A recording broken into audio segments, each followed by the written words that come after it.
નમસ્કાર મિત્રો, વેધર ઇન્ફોર્મેશનમાં આપનું સ્વાગત છે અને હું છું પરેશ। ખાસ કરીને આજના મિત્રો આપણે જે હાલમાં આપણી ઉપરથી અસ્થિરતા પસાર થઈ એને હિસાબે જે માવઠાના ઝાપટા પડી રહ્યા છે તે વિશેની અગત્યની વાત કરવાની છે। સૌપ્રથમ તો હું આપને જણાવી દઉં કે આપણે ઘણા સમયથી એક લાંબા ગાળાનું અનુમાન આપ્યું હતું કે 19-20 તારીખ આસપાસ રાજ્યની અંદર માવઠાના ઝાપટા પડી શકે છે। એ જ મુજબ જોવા જઈએ તો ગઈકાલે 18 માર્ચથી રાજ્યની અંદર માવઠાના ઝાપટાની શરૂઆત થઈ છે અને એમાં પણ ખાસ કરીને જોવા જઈએ તો ગઈકાલે અમરેલી જિલ્લાના ગ્રામ્ય વિસ્તારો એ સાથે જામનગર જિલ્લાના લાલપુરના ઘણા બધા ગ્રામ્ય વિસ્તારની અંદર માવઠાના ઝાપટા નોંધાયા છે।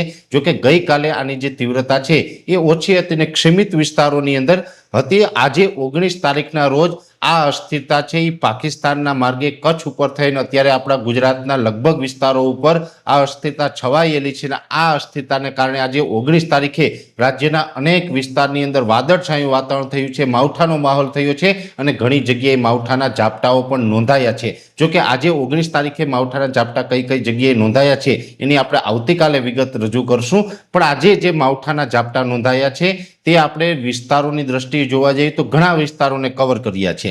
હવે આ અસ્થિરતા અત્યારે આપણા ગુજરાત ઉપર છે અને આવનારા 24 કલાકની અંદર આ અસ્થિરતા છે ઉત્તર પૂર્વ દિશા ઉપર આગળ વધી જશે। ઉત્તર પૂર્વ દિશાની અંદર આગળ વધશે એટલે આવતીકાલે આ માવઠાના ઝાપટામાંથી આપણે રાહત પણ મળશે। ચોક્કસ વાત એ છે કે આવતીકાલે રાહત મળશે છતાં પણ આવતીકાલે ક્ષીમિત વિસ્તારની અંદર 2 થી 5 જગ્યાએ કદાચ માવઠાના ઝાપટા નોંધાય તેવી શક્યતાઓ છે। જોકે આવતીકાલે જે ઝાપટા નોંધાશે તેની અંદર ખાસ કરીને કચ્છના અમુક વિસ્તાર, સૌરાષ્ટ્રના 1-2 છૂટાછવાયા વિસ્તાર અને ઉત્તર ગુજરાતના વિસ્તારોની અંદર આ ઝાપટા છે એ નોંધાઈ શકે છે। એટલે આવતીકાલે આ ઝાપટા છે એમાંથી આપણે મુક્તિ મળશે છતાં પણ 2-5 સેન્ટરની અંદર ઝાપટા નોંધાઈ શકે છે। એટલે આજે જે વિસ્તારો કવર કર્યા હતા એના કરતાં આવતીકાલે વિસ્તારોની દ્રષ્ટિએ ઘણા બધા વિસ્તાર છે એ ઘટી શકે છે। સાથે આવતીકાલે ધીમે ધીમે સાંજ સુધીમાં માવઠાના ઝાપટામાંથી આપણે મુક્તિ મળી જશે, પણ ખાસ જે વાદળછાયું વાતાવરણ છે એ ચોક્કસથી લાંબો સમય રહી શકે છે।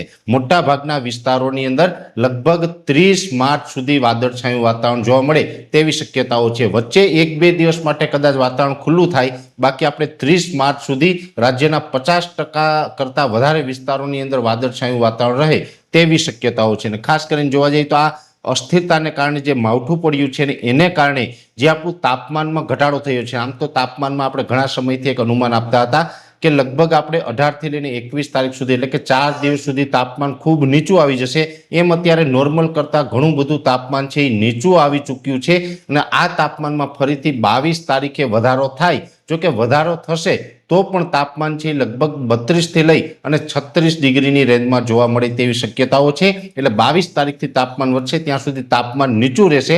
પવનની ઝડપ છે અત્યારે નોર્મલ છે, આમ જોવા જઈએ તો લગભગ એવરેજ 12 થી લઈને 14 પોઈન્ટ પવનની ઝડપ છે એ ચાલી રહી છે। આ જ મુજબની પવનની સ્પીડ હમણાં જોવા મળશે। પવનની ઝડપમાં બહુ વધારો નથી થવાનો। આ એક ચોક્કસથી વાત છે કે અમુક જગ્યાએ થંડરસ્ટોર્મ એક્ટિવિટી થઈ છે।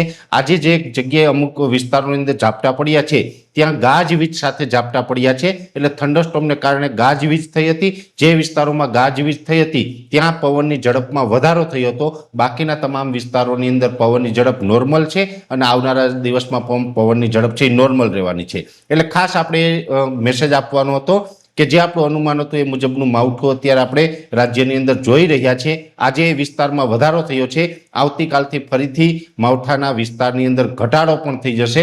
ક્ષીમિત વિસ્તારોમાં માવઠા સાથે આવતીકાલે રાતેથી આપણે માવઠામાંથી ચોક્કસથી મુક્તિ મળી જશે, પણ વાદળછાયું વાતાવરણ છે આપણે લગભગ એકાદ અઠવાડિયું સુધી જોવા મળે તેવી શક્યતાઓ છે। વાદળછાયું વાતાવરણ પાછળથી રહીએ તો એનાથી પછી ડરવાનું નથી।